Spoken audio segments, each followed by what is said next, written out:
Mad numbers like surgeons' decisions. They got the stats playing minds like percussion. MLB predictions spark the discussion. Stacking cash higher than Fenway's monster. Slinging wild bets like cowboy imposters. Reading those innings like Nostradamus. Wave the green hot streets like Bahamas. Spreadsheets everywhere, mathematician minds analyze the games, profits they grind, fastballs, curveballs, every pitch is tail, in their heads, knuckleballs never fail. Erik reading numbers like tarot cards, David calling shots like all-star guards, money lines, parlays, come hit with precision, home run predictions, no intermission.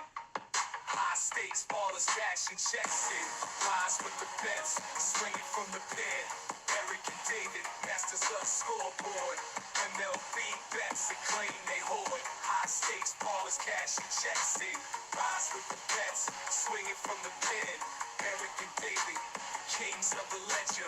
Baseball fortune, spread them like treasure. Hello and welcome to Diamond Bets for August 22nd. How's everyone doing? My name is Erik. I'm the man behind eTalk 21 Sports. That dude next to me on the left has the highest hopes for VodTech football. My boy David, aka Better DP21. David, how you doing today, my man? Be a lot better if you didn't say VodTech like a stupid, announcer on the TV. But Virginia Tech. Dude, I remember when I first moved out. When I first. So you may not know about this about me. I don't know if I told you this story, but Go ahead. You haven't heard shit, dude. Like I hear all the stories. It's been years, man. We've done this a while. You know what, dude? I'm not going to share my story. Then you ruined it. I want to hear the story. You know what? I'm not going to share my story. Confirm my thoughts. I'm not going to share my story. Let's talk about something else. Let's talk about you with a girl. Let's talk about the Pirates real quick. Didn't it? Let's talk about the Pirates. Do you agree with the Pirates calling up top pitching prospect Bubba Chandler, and then instead of having him start, which he's going to be a starter in the league, having him come in for long-time relief? No. I just feel like, first of all, I tried to stash him in my fantasy league, expecting him to come up to start. And then, of course, when he does, we get all this news about the bullpen and everything else and long relief that you just mentioned. So, I mean, I just feel like that's mishandling him. I don't know. How is that going to bring anybody, along the right way? That, it's such a different mentality to come in mid-game and try to eat innings versus being a starter, knowing that you control from the get-go, what the outcome may be. So it's a personality change. It's a paradigm change is where I'm trying to go. In terms of a starter's mentality is so much different. The way they prepare, warm up, everything else, doing their homework, doing the research. I'm sure everybody still gets the same kind of readout, in terms of batters and where they want to pitch them and such, but you're coming in more situational. And you don't even know, if you're already giving up, the lead early, what kind of motivation is that pitcher in the mid relief going to really have? So I don't know. I don't think they're doing it the right way by him. If you weren't going to just bring him out just to start and actually see what you have next year in terms of rotation, which obviously I know that's the plan, but it doesn't make any sense to put him in the bullpen. You have him, you have Jones, you have Skeens, you have Ashcraft who's going tonight. You got to see what he can do. You know what I mean? You got to physically see what he can do as a starter. And I just think this move to me is just the Pirates being the Pirates, just a poorly ran organization, just doing things that don't make sense. Let's go ahead. Let's jump right into the bets. And for those watching for the first time, basically how we're going to do is we each have 3 bets. We're going to build you a DFS lineup, and we're going to build you a home run parlay. We each have a guy we like to hit a home run. So let's jump right into it. David, what's your first bet today, my man? I'm sorry I hurt your feelings early about your story. Okay. Okay, dude. But. All right. So getting into the bets, I'm starting with one of the premier matchups. Good rivalry here. Sox versus Yankees. I'm taking the Sox on the money line. So the series started last night, right? It started as a Thursday night series. It's going to be a 4-game kind of weekend, and Red Sox took the first. And I totally expect them to keep that momentum going based on the pitching matchup and hitting that supports the matchup as well. So Bray and Bello going for the Sox has a very nice whip of about 1.2 right now coming into this series. Max Fried's on the other side of the hill, right? Lefty versus righty kind of matchup. And Fried, though, has just been not in great form. This man has had a whip that has been sitting near 2. I think it's 1.8 over the last couple of weeks. I mean, and I'm not talking just like one bad start. I'm talking 3 to 4 consecutive, in a row, just getting knocked around bad starts. So his confidence super low. Yankees were, one of my hotter hitting teams coming into this, and I actually have them ranked a little higher offensively because of that, and how they, ended their last series. Before coming in and playing Boston, they did well against Tampa Bay, right? They put up like 19 runs in 2 days. And before that was St. Louis on the road. They put up like 24. So I mean, they were hot hitting team coming into this series where I thought they'd keep that momentum going, but Boston's pitching is gonna, I think, wear them down here. And again, I'm taking this just from the angles of the pitching matchup starting, but also just any team that has that momentum, to start a series is usually going to keep it through the weekend. So, again, they started Thursday night for themselves. Bello has the better pitching performance over Fried. And then Boston, has all the confidence in the world after taking the first one last night. So not overthinking it, but, just based on the pitching matchup, relief bullpen in a much better form for Boston than New York right now. So, just going to roll with, the value play here is Boston all the way, just because everybody's overvaluing Fried on the mound, not realizing how bad a form he is in coming into this, matchup here tonight. So give me 158 for the Red Sox, to jump on top of Fried and keep that lead for the game. I like that one. I like that one a lot. I was actually looking at that one. My first one as I'm going to the Mets. Minus 110 for the first 5. Mets offense has been one of the hottest in the league over the last week. They rank 7th in hits, 12th in runs, 2nd in batting average during the stretch. Now they get to face Joey Wentz on the mound for the Braves. Wentz comes in with a -3 pitching run value. That's just in the 30th percentile. Leans heavily on the 4-seam fastball, throwing it 44% of the time. That pitch is a 0 run value, 43rd percentile. And the Mets lineup potentially could have as many as 8 guys with a positive run value against the fastball in it. Wentz has been hittable all season, 5.35 ERA, 1.49 whip. So getting a chance to fade him at this price is something I can't pass up. Other side, Mets have the kid, Nolan McLean, on the mound. First big league start against the M's, looked like the real deal. 5 scoreless innings, allowed just 2 hits, leans on the sweeper. Braves lineup, they've shown they've really struggled against that type of pitch this season. And here's the kicker. The Braves have been a bad bet early this season.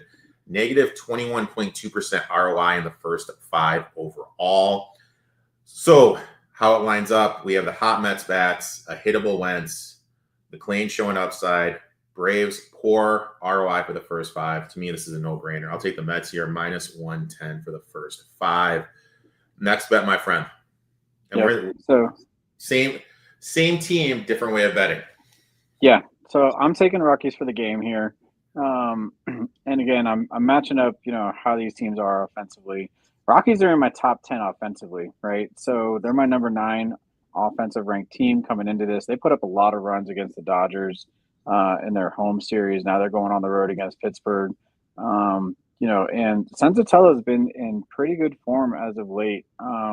Don't get me wrong, on the opposite side of the ball, Ashcraft is not bad. But again, you can't be betting on teams just solely based on, home field advantage, things that's where the bias in this line comes from, because we're getting so much value. Again, with another play here, that's plus 175 for the game. I mean, the books usually don't have it this skewed this late into the season, but offensively, they're not paying attention. They're only looking at the names here, knowing that the Rockies are coming on the road, but they're not paying attention to just how offensively sound the Rockies are coming into tonight's matchup. So, Colorado for themselves, have been averaging 6 runs a game for themselves coming into this. Meanwhile, Pittsburgh on the opposite end, my number 21 ranked team, barely averaging 3 runs a game. You're talking a 2-to-1 output basically for the Rockies, and just how hot their bats have been. Even though, they didn't win the series against the Dodgers, they made it competitive. They put up some runs. So, they got some really hot bats swinging, going for them and everything like that. So definitely something that I'm just leaning on the offense on this one. Senzatella, like I said, he's in good form. He actually pitched really, really well in his last outing. He only had a whip of 1, when a nice solid 5 quality start innings for himself. And, and he missed his last 2 starts before that just due to a blister. So knowing that he's in better form, coming back from that, small IL stint, and, coming back against, someone like Ashcraft and a team that's not hitting well, in Pittsburgh at home, give me the Rockies at, on the road. There's too much value in this team late in the season. I saw that comment come up, right? Like, again, I live in Denver. I follow the team, but there is value in this team play. Now, it's like, when you watch the last series against the Dodgers, nobody probably would have thought to take the Dodgers against Ohtani, right? And that line was like almost a 3-to-1 dog. But meanwhile, the Rockies have been putting up so many runs. Everybody's bias is in that factor of exactly what you're just saying right there, confirming social media bias, right? So grew up on the East Coast, brother. But that's just, how it goes. So you really got to start taking advantage of series openers and what these skewed lines are on books. And this is one of them. I agree 100%. I took a different path just because I don't trust the Rockies bullpen. Sure. I did Rockies plus 170 for the first 5. First off, I went on my Chandler rant. This is just such a shitty decision that he is not pitching. And it absolutely blows my mind. Okay. Now you mentioned the Rockies. Over the last 7 days against right-handed pitching, 3rd most hits in the league, 10th best batting average, 5th in runs scored against right-handed pitching. On the mound for Pittsburgh is Ashcraft. Lasted only 2 innings his last appearance against the Rockies, and in August, 1.34 whip, 4.97 ERA. Sorry, geez, I can't talk. Pirates also been a losing bet this season as a home favorite. First 5, negative 3.6% ROI. Now, could the Rockies pitcher arguably be the worst pitcher in baseball this season? Arguably, yes, he could. But this Pirates offense really isn't a world beater right now. Over the last week, 21st in hits, 23rd in batting average, 27th in runs scored. And look, you and I talk about it all the time. We want the team that's coming in with the hot bats. Yes. The Rockies have the hot bats. And also, if you look at it, since the All-Star break, Rockies have been the better team. They have a better win-loss record. They do. Yeah. I think this is just public perception. Pittsburgh is overvalued. Getting Colorado at a great price. So I'm going to take the Rockies here plus 170 for the first 5. Let's go ahead. We also have a similar bet, same team, different ways of betting it. Go ahead, my friend. Yep. So looking at tonight's games, rounding it out with another premier matchup, Dodgers versus Padres. I know everybody's going to be all over this game. You're talking 2 top 5 offenses going against each other, but I really like the Dodgers coming here to San Diego. I just have more trust in Snell. So this has 2 factors. One, obviously, on their bats in Colorado, right, over this recent series. So hence why they are my number 2 offensive ranked team, and also putting up about 7 runs for themselves per game.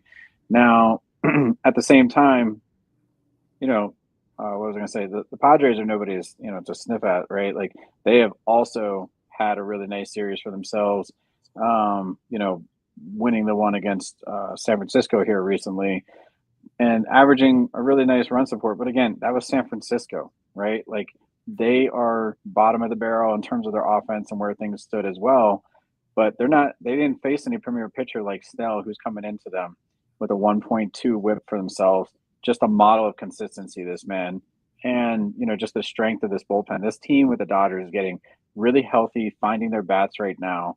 And they have much hotter swing and miss coming from Snell over Darvish. Darvish has had some spotty trends for himself, not been, as consistent after coming back from the IL for himself. He's having his up and down games, and he still is. I like him. I like it to be competitive, but I definitely think the Dodgers are going to pull this one out to start the series. There's just too much here in terms of, arm strength with Snell, as well as their offensive bats. I really don't look at this as much of a coin flip as most other people probably do. I really find a lot of value in the run line that I'm taking for small plus money, plus 105 as the -1, because basically as an away team, as I always say, they're guaranteed 9 at-bats, right? So I always find a way for them to go ahead and, average winning by more than 1 run. And in case they only do win by 1 run, we have the push factor in our favor as well.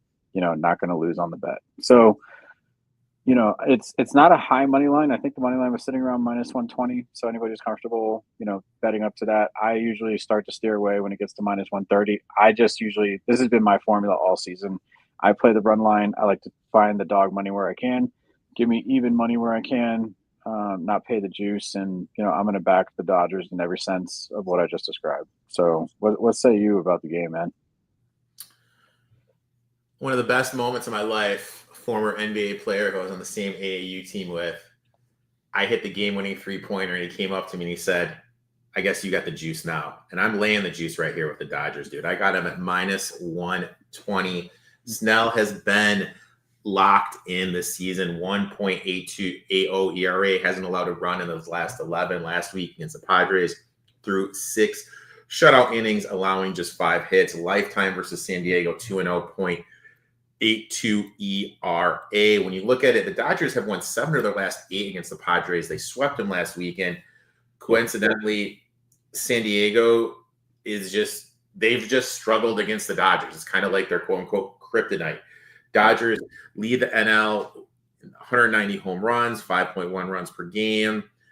Ohtani and Freeman are in strong form, and I think that's going to be huge against Darvish, 5.97 ERA. Last outing versus the Dodgers, 4 runs in 4 innings, allowed 6 home runs in under 38 innings. Pitch run value, -4 in his fastball, leaves heavily on the slider. Dodgers could potentially send out 8 hitters with a positive run value against the slider. Just a bad matchup. Snell, he's in the form. Dodgers have owned the Padres recent meetings. Darvish is in one of his worst stretches of his career. Combine that with LA's offensive edges. Love this spot. Give me the Dodgers here, -120, my friend.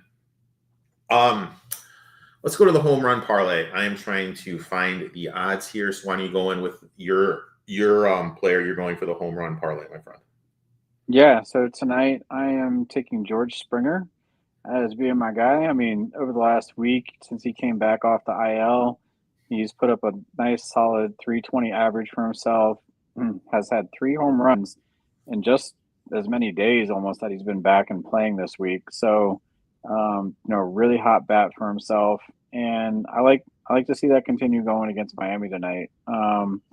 We got Gusto on the mound for Miami, and not in terrible form for himself, but he's basically getting called up from AAA, right? And it's just one of those spot plays, I think, where Toronto is going to jump on this pitcher coming back up from AAA, because every time he gets called up, he's got an ERA that's sitting around 5. No consistency here. I mean, he came over in the trade, and he basically has been down. He hasn't been in the rotation, so it's going to be interesting to see how he performs. But I definitely think that's a hit to his confidence. And then just coming up as a spot start against a team like Toronto, who just has so many hot bats in their lineup, I definitely see Springer as being that guy to start with the leadoff home run against them and kind of keep it going. So at least sometime during the game, but I could definitely see him with a leadoff home run here. I'm going to go with Freddie Freeman. Strong track record against Darvish, 10 for 40, 250. with 3 home runs against him. Went yard against him on the 17th with a 3-1 homer. So I'm just going to play the matchup here. I'm going to take Freddie Freeman here as my leg. So shop around. You can get that plus 20. You should be able to get that at north of plus 2,300 if you shop around. Let's go ahead and let's pull up the good old DFS lineup, my friend. You are the pitching whisperer, dude. Where are we going with pitchers, dude? Well, I mean, based on everything we just kind of were talking about, I mean, where's Snell sitting tonight right now? So actually, all right, here's what I want to do. I want to take Bello. I want to support my man with Boston. I think he'll be a little cheaper value. Yep. And I want to say maybe someone like Casey Mize for Detroit. Okay. All right. Because the Royals are not as hot of a team, and Mize has been great form for himself, playing at home with a backed offense that's also sitting in my top 10. Yeah, I really like someone like that.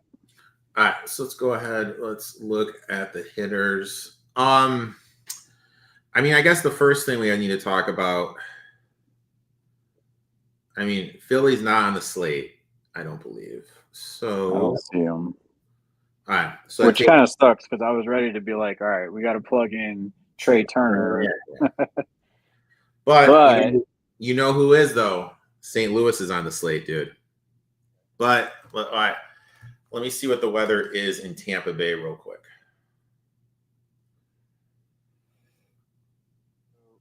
People that I like. Tampa Bay weather. Someone like Nick Kurtz. If we got Oakland available. All right. Or Sacramento or whatever they're called now. Rain's not a problem here. So the guy I want Lars. Okay. I want Lars in there, dude. Lars has been seeing the ball well. What's that? Second most hits over the last week, batting .522. You know, he's seeing the ball well. He's going to be able to get on base. So I like Lars here. You said Kurtz from the Athletics, if we have them. I don't know if they're in there. They'll be in here. Yep. Against Woo. Yeah. Ooh. I know. Again, this is everything to do with my whole mantra of taking the hotter. Kurtz is batting .524 over the last week. He's seeing the ball like a beach ball. He's seeing the ball well. Kind of Terang's another one. How do you feel about Jeff McNeil? No, he's not in the lineup. He's not in the lineup. I think he got hurt. There's no Rockies. Play Terang at second. At second, who do you want? Bryce Terang from Milwaukee. I got his bobblehead at bobblehead night, buddy. No big deal. Nice. You jealous, dude? You jealous? I got a Bryce. Little bit. Yeah, a little bit. Dude, real quick shout out. You know what they did last night at the Yankees game? It was George Costanza bobblehead night, the one from where he was underneath the table. Yeah. My boy Andrew, who supports the show, he was out there. He was able to snag an extra one for me. So I got a George Costanza bobblehead coming my way. All right, but we're not talking about bobbleheads. We put in good old Bryce Terang. What about Hernandez from the Dodgers? Hernandez? Yeah. Are we talking Kike? Yeah. Hernandez from the Dodgers. Enrique. Isn't he on the IL? Wait. Oh, Teoscar? Yeah. Teoscar. How's he looking? He's all right. That's a big price tag, dude. We need to start being a little. We need to start looking a little. We need to go budget hunting. Excuse me.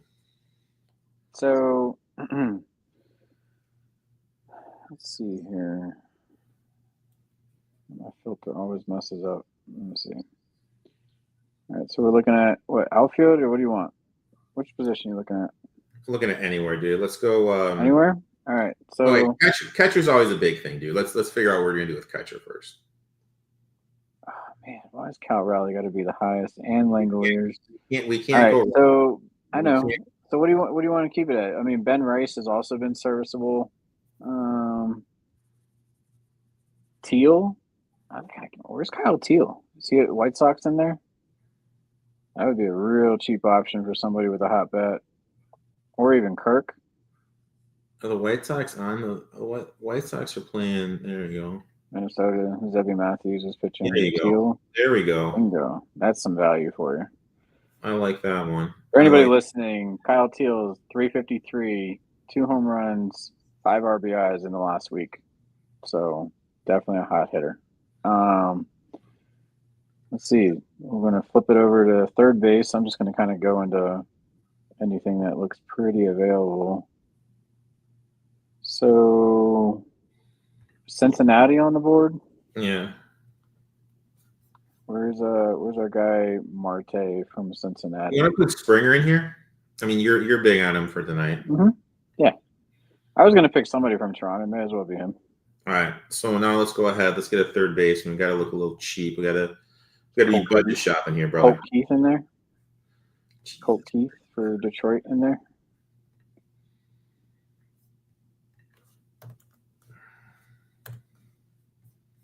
$34. Throw him in there. Jeez, I hate that guy, dude. I hate Cole. You hate him. No, 375 in the last week. I'm just fucking with you, dude. You wouldn't let me tell my story, so I'm fucking with you, dude. All right. You want to go shortstop? You want to go shortstop or outfielder first? Let's go short. Let's go to short here. I'm gonna guess. You said the Mets aren't on there, right? The Mets are on there, but Lindor's too much. But Story's been seeing the ball well. I agree. McKinstry's also been very decent. What about Brooks Lee? Is he Brooks Lee right there at 31? Right there. He's at the top of your list. Is that cheap enough? It's cheap enough. I'll find another budget player in the outfield. You're like the Aldi of shortstops, dude.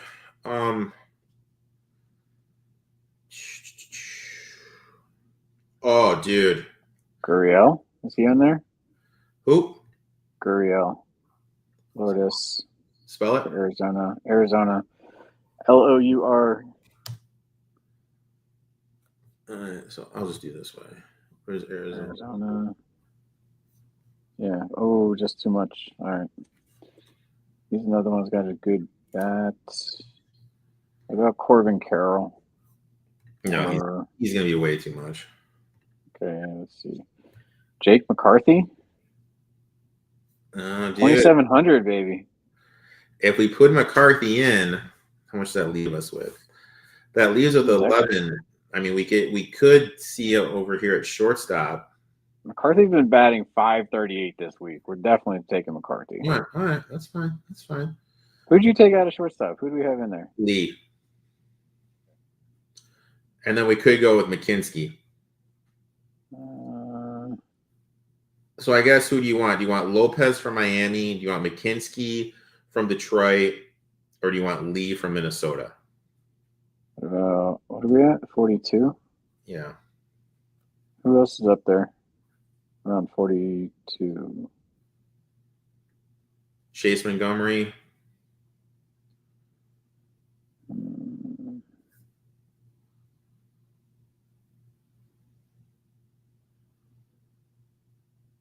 I guess maybe McKinstry.